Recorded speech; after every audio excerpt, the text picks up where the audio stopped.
everybody, Jamieleigh here from BirdTricks, and today I'm going to be talking about 5 things that you should be doing differently with your small birds. Bo, everybody heard that. Who heard the baby macaw noise in the intro to my small bird video? You're not a small bird. Not a small bird. Not small. You're a baby, but it doesn't count.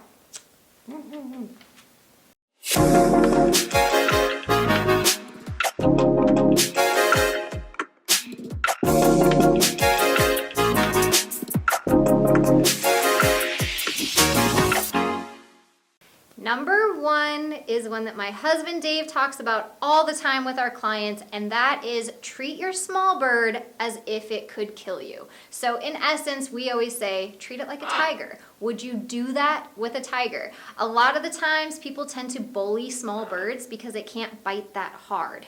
And it's a really sad reality, but it is true. It's also why people tend to get small birds as pets for kids, and kids tend to manhandle birds, whether it's intentionally doing it or just because they're kids and they want to snug them and squeeze them and love them all over. So it's something that you have to be really mindful about. Try to change your mindset with a small bird and think about, would you do that with a medium bird? Would you do that with a large bird? And now, would you treat a tiger like that? A lot of the times when small birds give us warnings, we think it's adorably cute and we press on annoying the small bird. But if that was a tiger and it flicked its ears at you, you would back off. So try to change your mindset and not bully your small bird. Number 2 is do not give your small bird food all day long unless you do not plan to be around all day. I like to give my Budgie Blueberry 2 meals a day, and she usually tells me when she wants them. I've trained her to fly over to my gram scale to prove that she needs that meal, and she fluctuates by 1 to 2 grams every day, especially when she wakes up in the morning. It's usually down a gram or 2. Blueberry. Good to know, good to know. And I know if I can train her or if I should just skip to breakfast based on my routine that day and what I have going on. But it'll really help your relationship go a long way if your bird associates you with coming and giving food, or finds ways to communicate to you like, hey, I'm ready to interact with you, I'm ready to train, I'm ready for breakfast or dinner. And if your small bird tends to need 3 meals or more, just break it into smaller meals more often throughout the day. Now, number 3 kind of goes back to number 1, and this is all about training your small bird to come into your hand instead of having to go chase your bird around. So for example, when somebody really needs to get their small bird in or out of the cage, they tend to just grab it. Or if they need it to do something, they tend to just grab that small bird because it's small and they can fit their hand around it.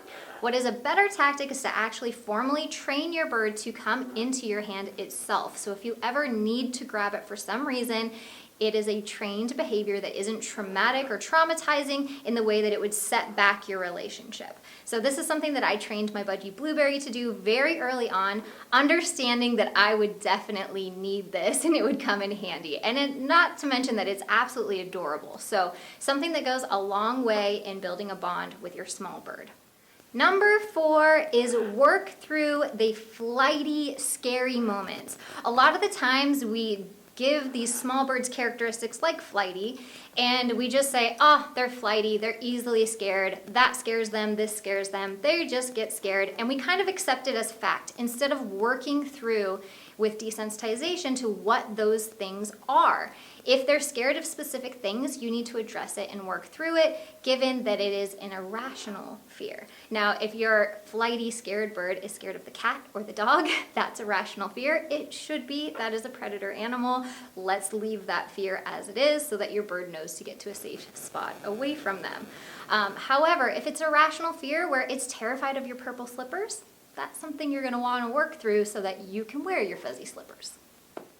My 5th and final one is crate, train, and maintain. Again, this goes back to some of the earlier stuff where people tend to just grab their small birds when they need them and stuff them in a travel cage for the vet because, hey, it only happens once a year. I'll work through it, fix it later, win my bird back with millet. But ideally, you don't want to take those steps backwards. You want to crate train your small bird to go into a carrier so that you can ask it to do so whenever you need it. Also, it's great to always maintain crate training so that your bird doesn't associate the crate with only negative experiences like the veterinarian, which is pretty traumatizing, and it takes a while for them to forget that. So it's ideal to associate your travel cage with really good things. Some ways I've crate trained some birds is through giving meals in their crates, and also leaving the door open for that first initial time that you're working with a crate so it doesn't accidentally slam shut. You really want to pin that door open so that they feel like they can come and go. The more control over an environment or situation that you give an animal, the more likely they are going to feel safe and secure venturing out and going beyond their comfort level to try something new. Well, I hope you guys have enjoyed this video and it gave you some insight to how to treat your small bird, should you already have one or if you're thinking about getting one. If you need some more help taming, training, and bonding with your small bird, I have a Budgie course that is applicable to all small species of parrots. I will leave a link in the video description, so go check that out. It goes through day one, getting my Budgie Blueberry from a pet shop completely wild and taming her in just as little as about 2 days. It was pretty amazing, and you should definitely read the reviews on this course because people that did everything wrong from day one and found out they did through my course ended up being able to fix those issues within days. So it's really amazing transformation when you're using the right techniques, which is what we're all about here at BirdTricks, is permission-based training. So go ahead and check out that link in the video description. Hit the thumbs up button if you enjoyed this video, and please share it with your bird-loving friends. Thanks for watching. No, that makes sense in these little videos. Did you notice? I don't know if you read YouTube comments. They're like, all the videos lately, they're like, this must have been edited by Dave. Oh yeah, I did.